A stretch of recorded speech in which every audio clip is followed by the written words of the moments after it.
المرسلین خاتم الانبیاء شفیع المذنبین رحمت للعالمین خاتم المعصومین راحت العاشقین صلی اللہ تعالی علیہ وآلہ واصحابہ وبارک وسلم کی بارگاہ میں اپنی غلامی کا ثبوت دے، اور جس طریقے سے میں پڑھا ہوں میرے ساتھ مل کر با ادب با آواز بلند نذرانے محبت پیش کریں۔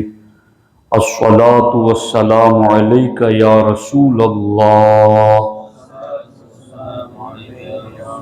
الصلاۃ والسلام علیک یا حبیب اللہ، الصلاۃ والسلام علیک یا نبی اللہ وعلی آلک واصحابک یا نور اللہ صلی اللہ تعالی علیہ وسلم۔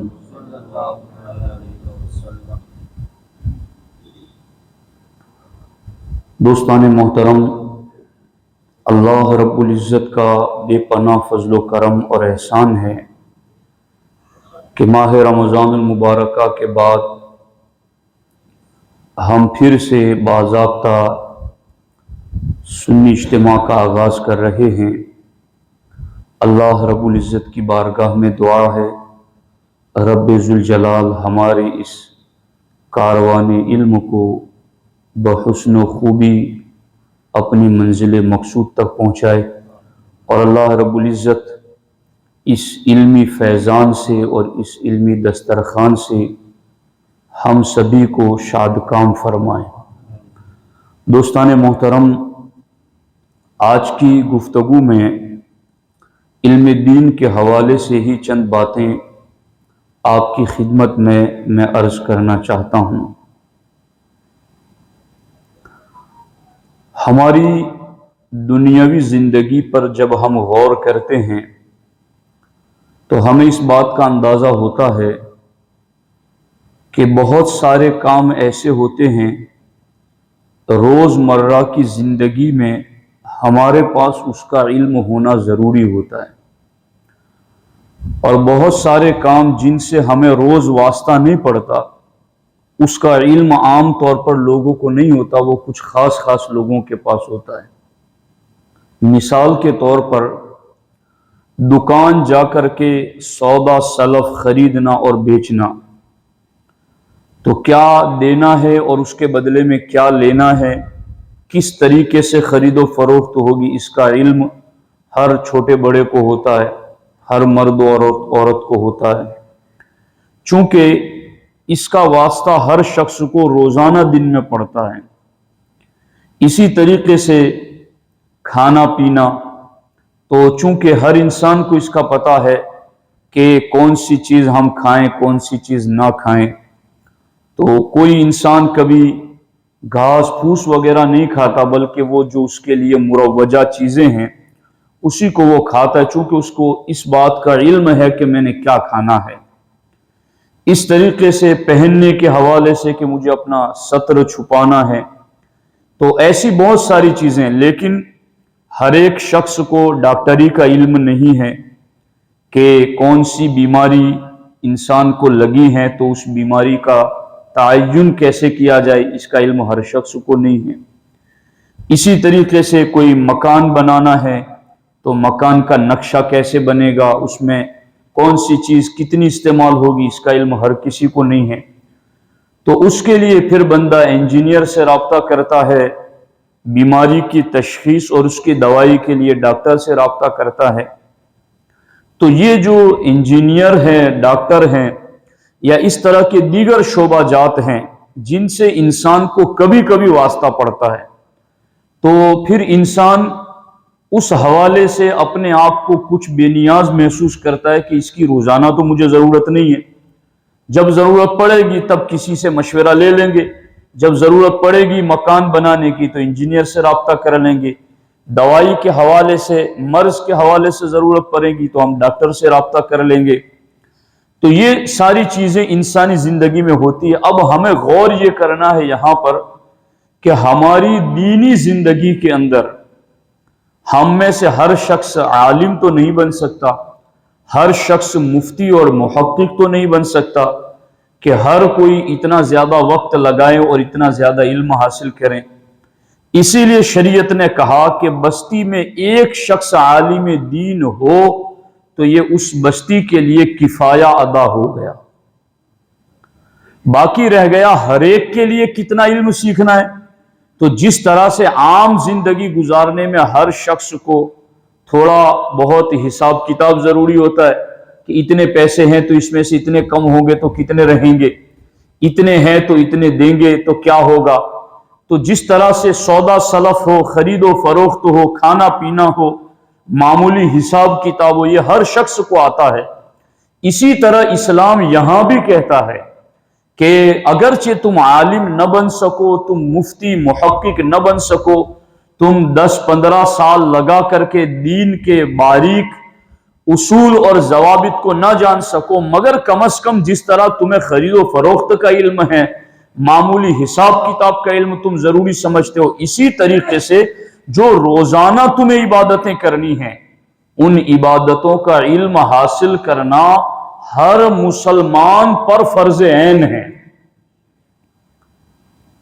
یعنی جس طریقے سے کوئی شخص ایسا ہے کہ مطلب آپ کو معاشرے میں ایسا مل جائے کہ بھائی میں دکان گیا اور میں نے یہ چیز خریدی، اب مجھے یہ پیسے دیے گئے، ذرا گن کے دکھا دو کہ یہ کتنے ہیں، آپ کو ایسا کوئی نایاب اور نادر ہی شخص ملے گا کہ جس کو پتا نہ ہو کہ یہ کتنی رقم مجھے واپس دی گئی ہیں۔ تو اس کا علم کتنا ضروری ہے کہ ہم نے سیکھا ہے، ہم نے پڑھا ہے کہ ہم نے یہ چیز 50 کی خریدی، 100 کا نوٹ دیا ہم نے تو ہمیں 50 ملے، تو ہمیں پتا ہے کہ یہ 50 ہے۔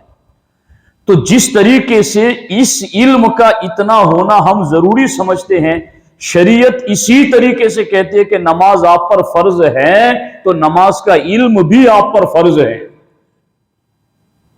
زکوٰۃ آپ پر فرض ہے تو زکوٰۃ کا علم بھی آپ پر فرض ہے، حج آپ پر فرض ہے تو حج کا علم بھی آپ پر فرض ہے، آپ تاجر ہیں تو تجارت کا علم بھی آپ پر ضروری ہے۔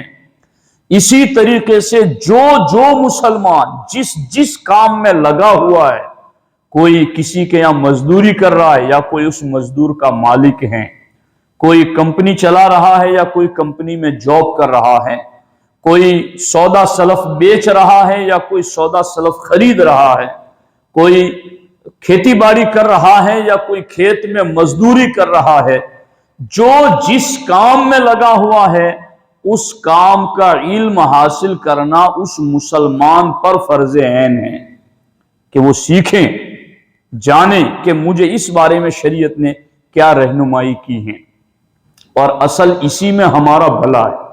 کیسے؟ اگر ایک شخص کو پتہ ہی نہیں ہے کہ میں دکان جاؤں تو یہ چیز اتنے کی ملتی ہے، اب اس کو پتہ ہی نہیں کہ وہ اتنے کی ملتی ہے، تو نقصان کیسا ہوگا؟ جس دکاندار کو پتا ہوگا کہ یہ بھولے قسم کا بندہ ہے، اس کو کوئی جانکاری نہیں ہے، وہ 20 کی چیز آپ کو دے کر 50 روپے لے لے گا، نقصان ہوا یا نہیں ہوا؟ اسی طریقے سے تمہیں اس نے کہا کہ میں نے تمہیں پیسے اتنے دیے تھے، حالانکہ اس نے کم پیسے دیے تھے آپ کو، تو آپ کو علم ہی نہیں تھا کہ پیسے کتنے ہیں، تو کتنا بڑا نقصان ہو گیا۔ پھر بھی دنیا کا نقصان تو تھوڑا ہے، مگر آخرت کا نقصان کتنا زیادہ ہے کہ بندہ قیامت کے دن اٹھے، روزانہ نماز پڑھتا ہو، زکوٰۃ دیتا ہو، روزے بھی رکھتا ہو، اور قیامت کے دن اٹھے اور وہاں پر اس کا کوئی عمل ہی نہ ہو۔ یہاں چلو کچھ نقصان ہو بھی گیا تو وہ اتنا زیادہ نہیں ہے، وہ ٹائمپریری ہے اور تھوڑا ہے، مگر آخرت کا جو نقصان ہے دین میں کمی کرنے کے حوالے سے وہ بہت بڑا نقصان ہے، اور اس وقت سوائے افسوس کے کچھ نہیں ہوگا۔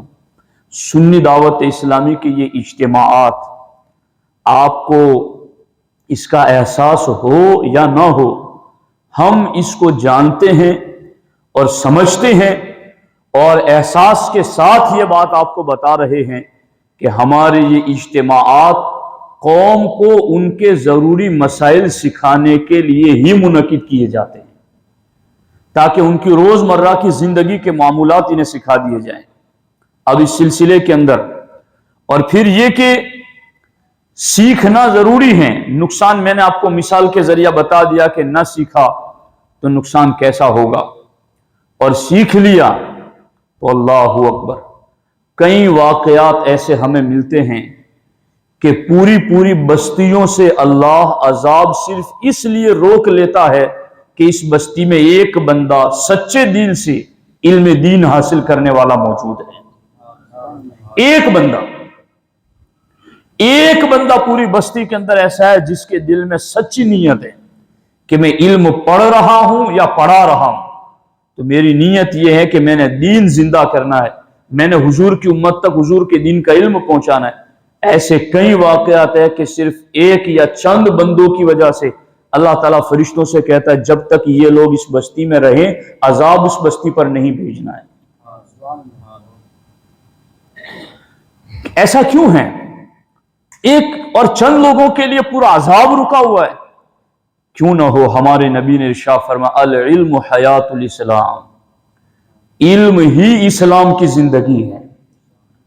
یہ سیکھ رہا ہے سچے دل سے، یہ سکھا رہا ہے سچے دل سے، چاہے وہ واعظ و نصیحت کر رہا ہو، چاہے کتابیں لکھ رہا ہو، چاہے کتابیں خرید کر لوگوں تک پہنچا رہا ہو، چاہے علماء کا بیان لوگوں تک پہنچا رہا ہو. سچے دل سے اسلام زندہ کرنے کی نیت سے اگر کوئی یوں علم دین پھیلا رہا ہے تو ایسے بندے بستی میں بڑے مبارک ہوتے ہیں، بڑی رحمتوں کا حوالہ ہوتے ہیں. تو آپ غور کریں کہ ایک تو علم سیکھ کر کام کرنے کی وجہ سے کتنے بڑے نقصان سے بچ گئے کہ ہمارا عمل ضائع ہونے سے بچ گیا. دوسرا کرم اور رحم کتنا زیادہ ملا کہ بڑے بڑے نقصانات سے پوری بستی بچی ہوئی ہے. تو اب یہ علم دین حاصل کرنا کتنا زیادہ ضروری ہے. اسی لیے صحابہ کرام کی زندگی آپ دیکھیے، اصحاب صفہ آج بھی وہ چبوترا موجود ہیں. کئی صحابہ کرام ایسے تھے جن کا کوئی کام نہیں تھا، بس حضور کی دہلیز پر نظر ٹکا کر بیٹھتے، حضور کب آئیں اور ہمیں دین سکھائیں. بس حضرت ابو ہریرہ فرماتے ہیں لوگوں نے پوچھا کہ آپ کو اتنی زیادہ حدیثیں کیسے یاد ہو گئی؟ کہ میں صفہ پر ہی بیٹھا رہتا تھا حضور کے انتظار میں، جب حضور نکلتے حضور کے قریب چلا جاتا، یا تو حضور خود بتاتے یا میں پوچھتا تو میرے پاس علم آتا گیا. حضرت ابو ہریرہ کی پوزیشن علم دین حاصل کرنے میں یہ ہو گئی تھی، آپ فرماتے ہیں کبھی کبھی بھوک اور پیاس کی وجہ سے میری حالت یہ ہو جاتی تھی کہ میں بے ہوش ہو جاتا اور لوگ آتے جاتے مجھ گرے ہوئے کو اپنے پاؤں سے ٹٹولتے تھے کہ یہ زندہ ہے یا اس کے جسم سے روح نکل چکی ہے. وہ فرماتے میں اتنی مشقت اٹھاتا تھا اس لیے تاکہ زیادہ سے زیادہ علم دین حاصل کروں. ایک صحابی رسول مدینے سے حضرت ابو ایوب انصاری غالباً رضی اللہ تعالیٰ عنہ مدینے سے اونٹ پر سوار ہو کر مصر تک پہنچے. ایک حدیث کی صرف تحقیق کرنی تھی، چونکہ جب حضور نے وہ فرمایا تھا تب وہ تو موجود تھے مگر ان کے ساتھ وہ صحابی بھی موجود تھے جو اس وقت مصر میں تھے. تو بس یہ کنفرم کرنے کے لیے کہ حضور نے یہ جو فرمان سنا اس وقت تم بھی موجود تھے، تم اس کی تصدیق کرتے ہو یا نہیں کرتے کہ یہ حضور کا فرمان ہے. صرف اتنا پوچھنے کے لیے مدینے سے مصر تک کا اونٹوں کے ذریعے انہوں نے سفر کیا. اور وہاں جب گئے تو کہا گیا کہ آپ یہاں آئے ہیں، یہاں پوری اسلامی سلطنت ہے، چلو آپ کو آپ کا جواب تو مل گیا، اب آپ آرام کریں، ہمارے مہمان ہیں. کہ میں اب آرام کروں گا تو یوں لگے گا کہ میں کسی اور نیت سے آیا تھا، میں صرف حضور کی حدیث کا علم حاصل کرنے کے لیے آیا تھا، اس لیے اب میں آرام نہیں کروں گا، بس مجھے جواب مل گیا، اب میں واپس پھر مدینہ جا رہا ہوں. غور کیجیے، ہمارے لیے تو ایسیاں لگی ہوئی ہیں، نرم قالین ہیں، کیا تکلیف ہے؟ ہم کیا کر رہے ہیں؟ یعنی کوئی جنگ میں ہے کہ ہم جنگ میں کوئی مار دے گا اس لیے مسجد نہیں آ رہے ہیں؟ ہم کس پوزیشن میں؟ کوئی مہلک ایسی بیماری ہو گئی ہے کہ مسجد نہیں آ پا رہے ہیں؟ پاؤں کٹ گئے ہیں اس لیے مسجد نہیں آ پا رہے ہیں؟ آنکھیں نہیں ہیں اس لیے مسجد نہیں آ پا رہے ہیں؟ کیا ہے جس کی وجہ سے مسجد نہیں آ پا رہے ہیں؟ کیا ہے کہ علم دین حاصل نہیں کر پا رہے ہیں؟ صحابہ کرام کی زندگیاں دیکھی۔ دوستان محترم، اسلام علم کی وجہ سے سرکار اعلی حضرت نے اپنے رسالے میں تدبیر فلاح اصلاح و نجاح، اس میں اعلی حضرت نے 4 اصول ہندی مسلمانوں کی ترقی کے لیے لکھے کہ ہندوستان میں بسنے والے مسلمان ترقی پر کیسے آئیں گے۔ اس میں اعلی حضرت نے 4تھا اصول جو لکھا ہے وہ فرماتے ہیں کہ ان تمام اصولوں کی بنیاد دین ہے، کہ دین ہوگا تو تم کامیاب ہوگے۔ اور پھر اعلی حضرت فرماتے دین علم دین کے دامن سے وابستہ ہے، یعنی دین تمہارا کب زندہ ہوگا؟ جب تمہارے پاس دین کا علم ہوگا۔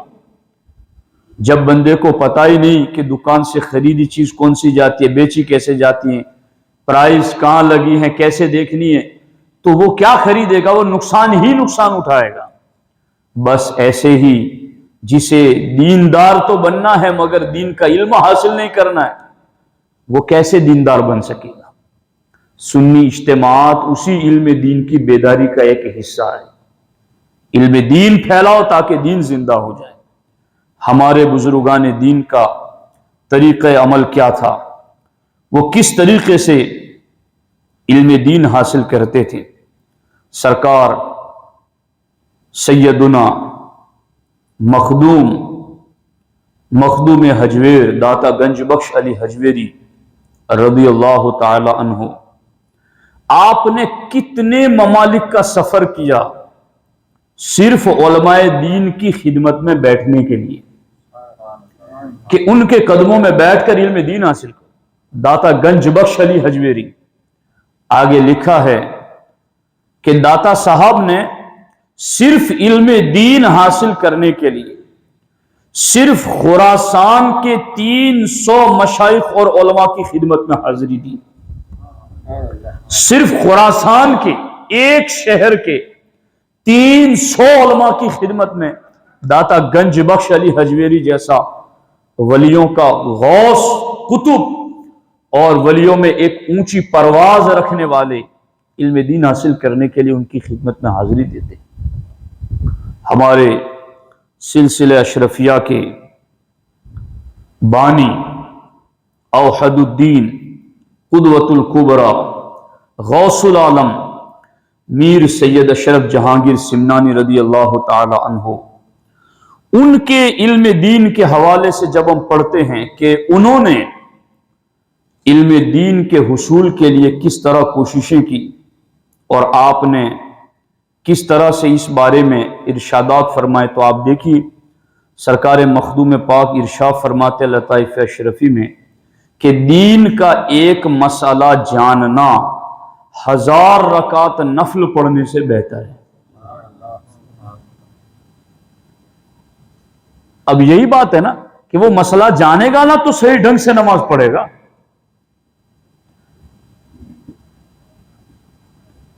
ایک مسئلہ جاننا 1000 رکعت نفل سے بہتر ہے۔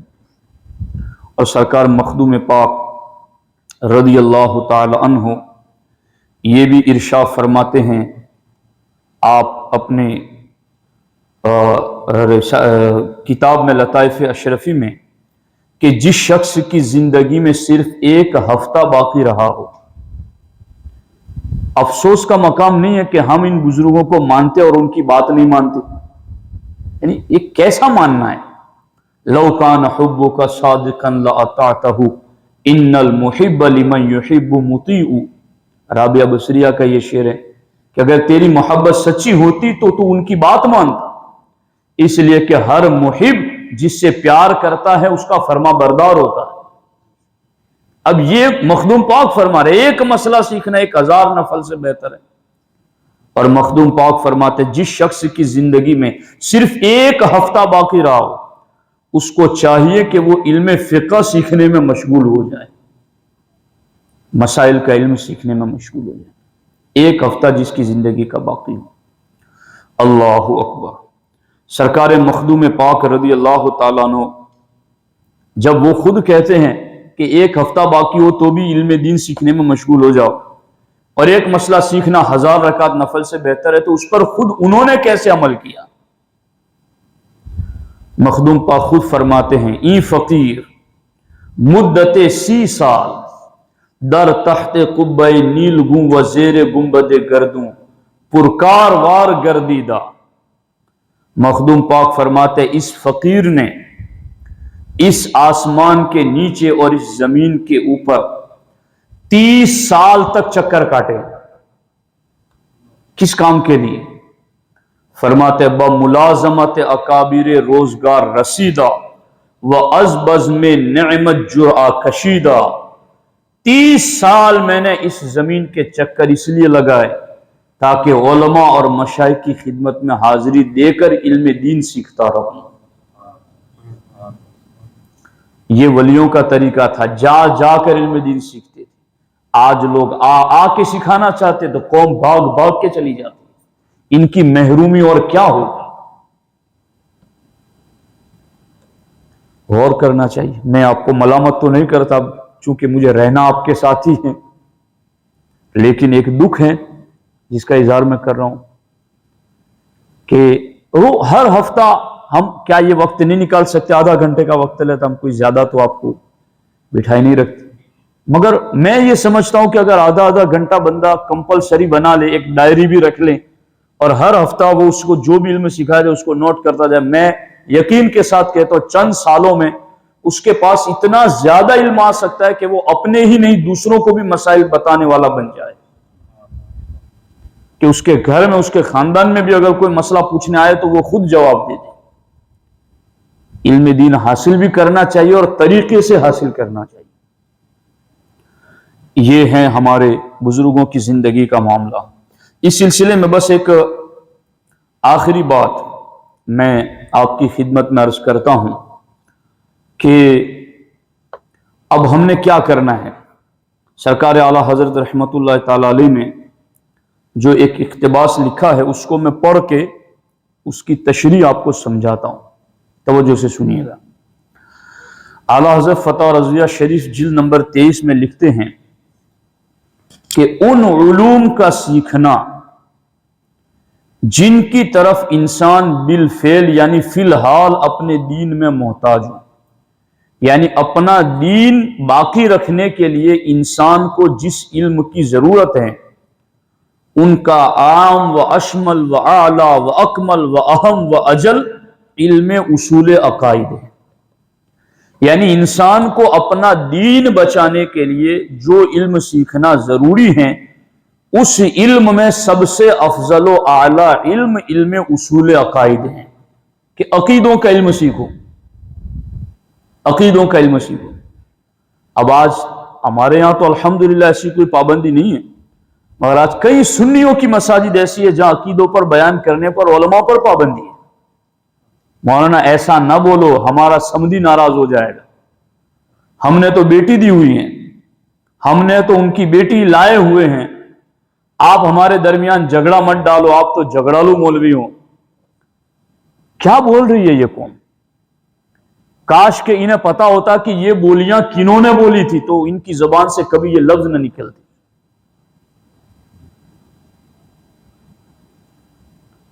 شکر کرو خدا کا کہ ابھی کوئی تمہیں سنانے والا موجود ہے۔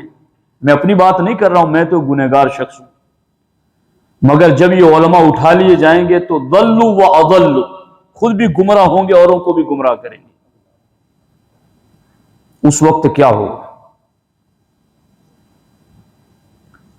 تو اعلیٰ حضرت فرماتے ہیں کہ اپنا دین بچانے کے لیے جو علم سیکھنا سب سے زیادہ ضروری ہے وہ علم اصول عقائد ہیں، جن کے اعتقاد سے یعنی جن کا عقیدہ رکھنے سے آدمی مسلمان سنی المذہب ہوتا ہے۔ سنی ہونا بہت زیادہ ضروری ہے۔ کہیں عوام تو عوام، کہیں خواص بھی سنی کا لفظ اپنی زبان سے نہیں بول رہے ہیں، انہیں سنی کا لفظ بولنے میں ایسا لگتا ہے کہ میں کوئی فرقہ واریت کر رہا ہوں۔ سنی لفظ بولنے میں تمہیں لگتا ہے کہ فرقہ واریت ہوتی ہے تو تم کس چیز میں قوم کے لیڈر بنے ہو؟ میں دلائل کی روشنی میں کہتا ہوں جب سے اسلام ہے تب سے سنیت ہے، اور سچا اسلام ہی سنیت ہے۔ سنیت چھوڑ کر کے آپ کو اسلام ملے گا ہی نہیں۔ سنیت چھوڑ کر کے جنہوں نے اپنے آپ کو مسلمان کہا انہی لوگوں نے اسلام کو بدنام کیا، انہی کے کرتوتوں کی وجہ سے آج دنیا میں اسلام بدنام ہو رہا ہے۔ تو علم اصول عقائد سیکھ کر اپنے آپ کو سنی فخر سے کہو کہ ہم سنی ہیں۔ اور میں کبھی آپ کے سامنے جمعہ کی خطابات میں وہ حدیثیں پڑھ کر کے سناؤں گا، خدا کی قسم امام احمد ابن حنبل نے ان حدیثوں کو لکھا ہے کہ کوئی سنی فاسق بھی ہوگا تو اللہ اس کی قبر کو جنت کے باغوں میں سے ایک باغ بنا دے گا، مگر سنی بن کے رہو۔ سنی المذہب ہونا۔ اعلیٰ حضرت آگے لکھتے ہیں اور ان عقیدوں کا انکار اور مخالفت سے بندہ کافر اور بدعتی بنتا ہے۔ ان عقائد کا علم سیکھنا بہت زیادہ ضروری ہے۔ اب آگے لکھتے ہیں جب عقیدے کی بات ختم ہوئی، پہلے ہی عقیدے کی بات آتی ہے ہر جگہ۔ ہم کو آپ کہتے ہیں آپ قرآن پڑھو مولانا، آپ ہمیں قرآن کی تفسیر بتاؤ مولانا۔ اب ہم قرآن پڑھتے تو قرآن میں اللہ ہمیں کہتا ہے کہ پہلے ایمان کا بتاؤ، پہلے عقیدے کا بتاؤ۔ اب آپ یہ کہتے ہیں کہ ہمیں عقیدے کا سننا نہیں، ہمیں صرف نماز سکھاؤ۔ تو علم اصول عقائد بنیادی چیز ہے۔ آگے فرماتے سب میں پہلا فرض آدمی پر اسی کا تعلم ہے، یعنی علم عقائد کا، اس کی طرف احتیاج میں سب یکساں، یعنی عقیدوں کا علم سیکھنے میں چھوٹا بڑا سب برابر ہے، سب پر سیکھنا فرض ہے۔ اور اس کے بعد پھر علم مسائل نماز، یعنی نماز کے فرائض و شرائط و مفسدات جن کے جاننے سے نماز صحیح طور پر ادا کر سکے۔ پھر جب رمضان آئے تو مسائل روزہ، مالک نصاب نامی ہو تو مسائل زکوٰۃ، صاحب استطاعت ہو تو مسائل حج، نکاح کرنا چاہے تو اس کے متعلق ضروری مسئلے، تاجر ہو تو مسائل خرید و فروخت، مزارع پر مسائل زراعت کھیتی باڑی کرنے والے پر، موجر و مستاجر پر مسائل اجارہ جو کسی کو کام پر رکھنے والا جس کو کام پر رکھا گیا، تو دونوں کو اپنے اپنے مسائل سیکھنا۔ اسی لیے ہم لوگ رمضان کا مہینہ آتا ہے تو استقبال ماہ رمضان کے حوالے سے جگہ جگہ پروگرامات کرتے ہیں اور روزوں کے حوالے سے مسائل بتاتے ہیں۔ اب یہ حج کا موسم آئے گا، ہماری تحریک پورے بڑوس ضلع میں ہی نہیں پورے انڈیا میں حج تربیتی کیمپ منعقد کر کے حج کے مسائل سکھائیں گے۔ زکوٰۃ رمضان آنے سے پہلے زکوٰۃ کے مسائل سکھاتے ہیں۔ تو جو جس چیز کی ضرورت ہو اس وقت اس کا علم حاصل کرنا فرض ہو جاتا ہے، سیکھا جائے۔